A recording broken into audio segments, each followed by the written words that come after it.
یوه خبره دا ده لازمي چې د روژې میاشت ته جون کې د دې سره متعلق بعضې احکامات وي وغیره دې میاشت کې به رسول الله صلی الله علیه وسلم د عبادت طرف ته خاصه توجه ورکړي او بسترې ته تګ به چې حدیثو کې راځي دا بند اوس موږ مسلمانان یو د څوارلسمې صدۍ او موږ داسې کمزوري رس ته رسه روان یو تاسو په خدای یقین دا د دې معاشرې خبره ده خلک خوبونه ویني د هغې تعبیر داسې راوځي چې ایمان یې دومره کمزوري شوي چې هغه ورته صرف لار ښودی شي نور د عیبونه نه شي بچي ایمان دې حد ته راغلی نو زموږ ایماني طاقت دومره کمزوري شوي دی چې ته به په روژه کې هم کس ته مینت کې په خوب ورته پرېوځي ګیره به ورته راټینګې ګیرې وزن د اکثر ولې خو زنه به ورته راټینګې چې خدای ته وګوره راشه د قرآن پاک دا ختم خو په دې روژه کې وکړه دا ګوره ایماني طاقت زموږ کمزوري شیطانان غټ تړلي شوي دي او نفساني طاقت موږ دومره مضبوط کړی دی چې موږ په روژه کې هم عبادت ته نه وزګارېږو او بیا وایو چې وبا ده بیماری دی ټینشن دی او نوکري نشته او د رزق مسایل دي نو چې ته د خدای طرف ته نه ځې وعنده مفاتح الغیب الله سره د دې هر څه چابیانې خو هغه سره دی اطمینان خو د هغه سره دی تاسو په خدای یقین وکړئ د دې معاشرې خبرې راته کوم داسې کسان ماته راغلي چې ما سره پیسې مې شته عزت مې شته هر څه مې شته خو عزت نه ماته سکون نشته او ورسره واقع د ظاهرا لکه هغه سره پیسې شته ظاهر کوي خبره دا ده چې دا د خدای سره د اطمینان هر څه چې په دې روژه کې موږ د عبادت طرف ته توجه ونکړو دې کې موږ تراویح ونکړو دې کې چې دې موږ ځان د ګانو بجانو نه بچ نکړو دې کې د ګناه نه ځان بچ نکړو نو بیا په روژه کې موږ ځان نشو بچ نو الله رب العزت په موږ یو عظیم انسان کړی په خدای کې چې اسلام یې را نصیب کړی که په انساني دماغو سره وایو د پوهې په اعتبار سره وایو د پیسو په اعتبار دا اوس هر څوک ویني زموږ د یهودیانو څومره طریقې کړی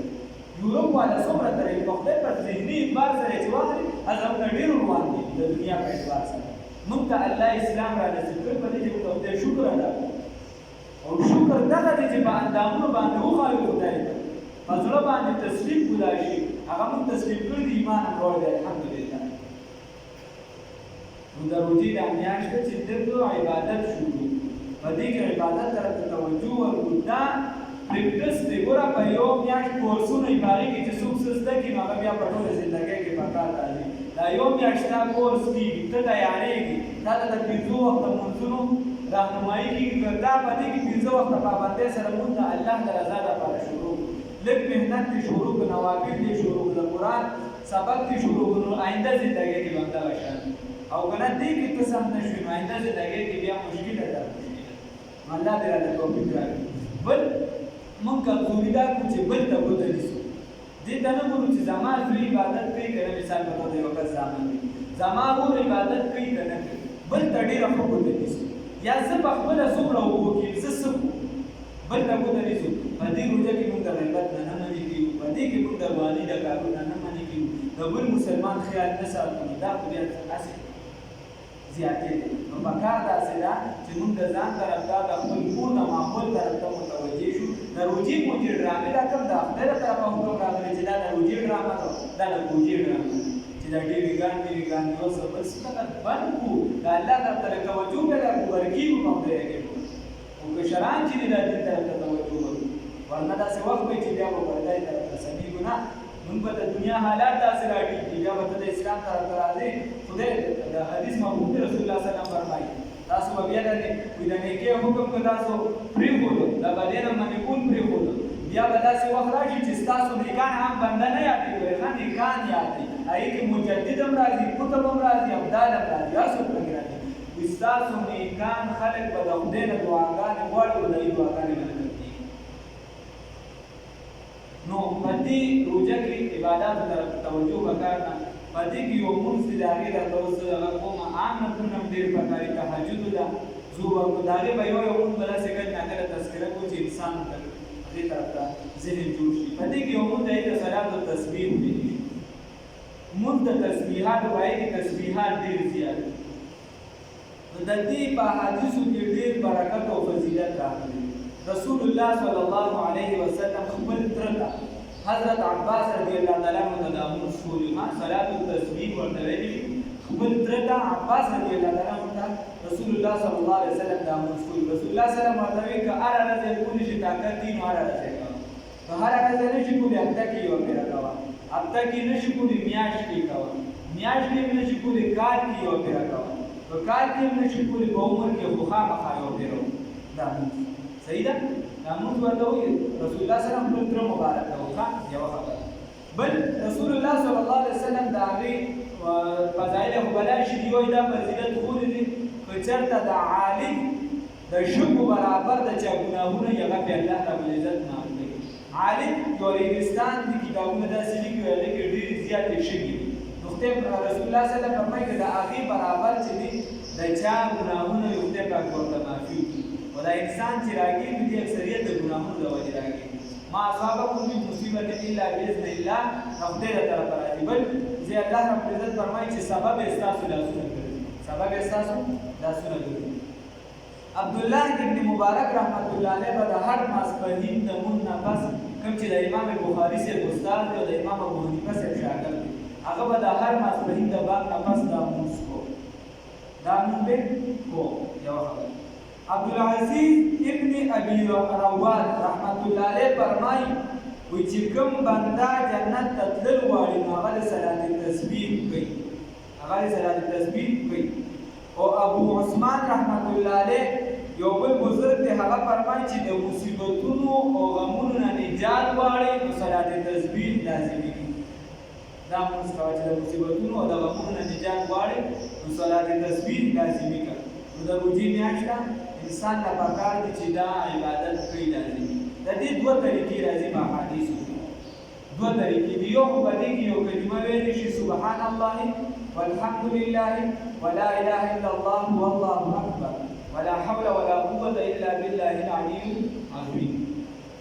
دا چې دا بدري سو پیری په دې کې برابرې سلور رکعات دي څو رکعات دي سلور رکعات او 300 پیری په کې وي نو په هر رکعت کې 75 پیری راځي څو پیری 75 پیری 15 او یا پیری په هر یو رکعت کې راځي سبحان الله والحمد لله ولا اله الا الله والله اکبر ولا حول ولا قوه الا بالله العلي العظيم صحیح اوس یو طریقې دا چې د سبحانك اللهم نشورو شو تر اخره پورې په ټول سبق وي سورۃ فاتحه باندې سبق کوي بیا به هغه پسې پنځل لسپری دا کلمه سبحان الله والحمد لله دا ټول کوي صحیح پنځل لسپری بیا چې رکوع ته کله ښکته شي د سبحان ربي العظیم نفس با لسپری بیا چې کله ودرېږي سمع الله لمن حمده ربنا ولك الحمد یا الله ربنا ولك الحمد جاءتم ایو دې پسې بیا لسپری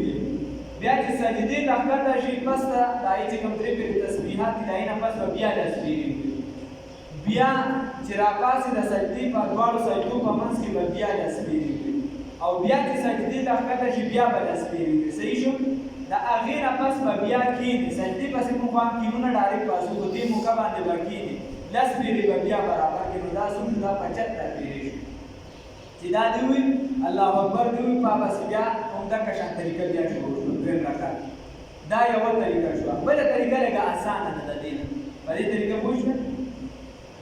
چې کله سورۃ وې سبحان الله وې ارسو وې یعنی ډک رکعات تا او په ما استلام باندې ډک رکعات دی وایي پس په 15 پیری بیا چې هر رکن ستاره راځي په رکوع کې د رکوع نه کله ودرېږي بیا په دواړه سجدو کې د هغې په منځ کې او سجدې پسې لس پیری دي بیا په رکوع ځل صرف 15 پیری یوه طریقه شو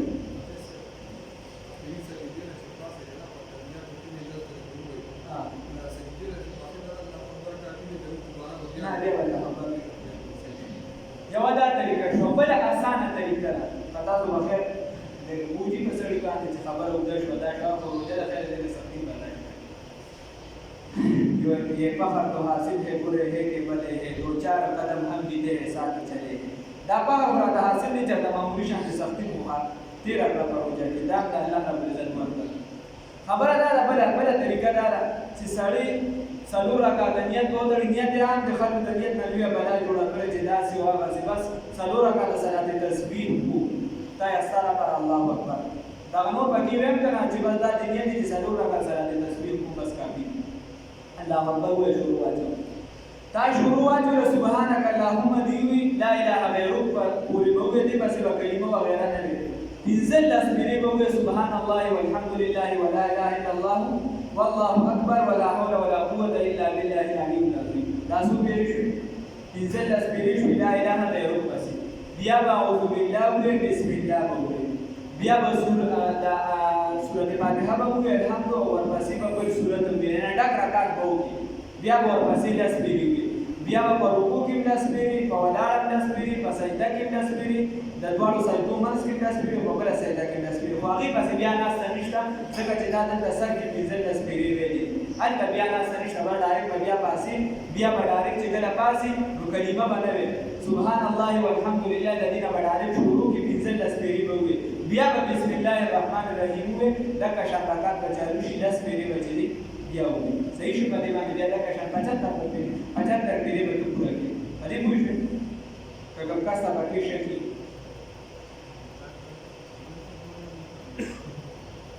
75 پیري ها بیا یو پیرا د اخري طریقه ولا لږ آسان لا اله الا الله پوری تاسو وګورئ دا نه پس په 15 پیري وي بیا اعوذ بالله بسم الله په لوبي رکعت کې وي مطلب یو بیا اعوذ بالله نشته اعوذ بالله بسم الله دی وی اخر پورې ډک رکعت کې وکړو هغه بس بلس بیری وي بیا په رکوع کې لس بیری بیا را پاسې بیا بلس بیری وي خو هغه ربنا لك الحمد لله دغه شان بیا په سجده کې بیا د سجدې نه چې سړی را پاسې منځ کې کینی هغه کې بیا په سجده کې او بیا به ډایرکټ را پاسې سبحان الله نه شروع کې او بیا ورپسې بسم الله وي دا 75 پیری شي کومه مسلې یو مسله پکې دا چې چېرته د انسان ذهن دا وي چې د زمانه غلطيږي راغلطيږي نو دا ګوتې دي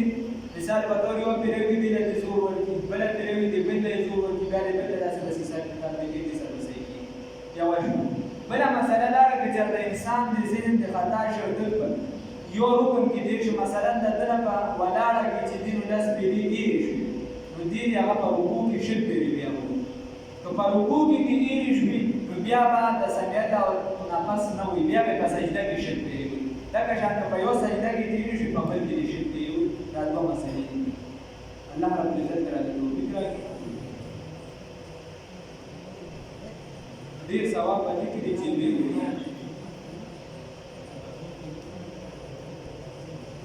ولا اله الا الله